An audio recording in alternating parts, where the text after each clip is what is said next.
What even is the metaverse? Well, companies like Meta, Roblox, and even Microsoft have invested billions of dollars into this concept that no one knows when will ever come into fruition.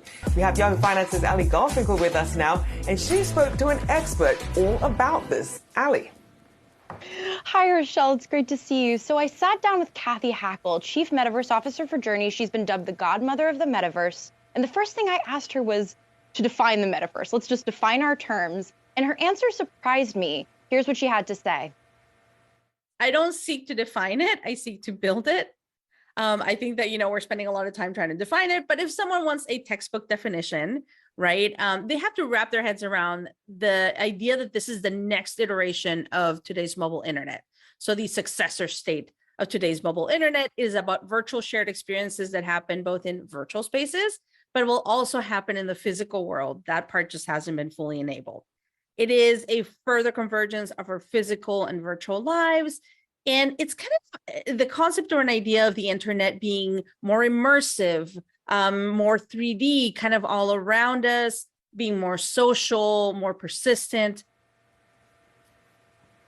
So I felt a little set free by that flexibility, Rochelle. It definitely surprised me because I've encountered a lot of very technical definitions for the metaverse. She even said that she isn't sure we're going to call it the metaverse in 10 years. Like the corollary I thought of, Rochelle, was the World Wide Web. When was the last time you called the internet the World Wide Web, right?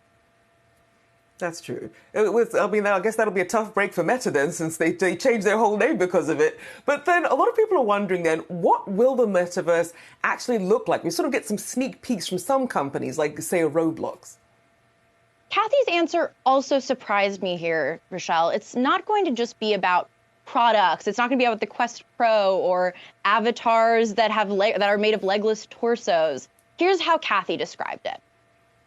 I've seen so many articles that I spent 24 hours in the metaverse, and they were in a headset going into, work like Horizon or VR chat. And that's great, but that's not the metaverse per se. Those are lowercase metaverse platforms. That's what I call them.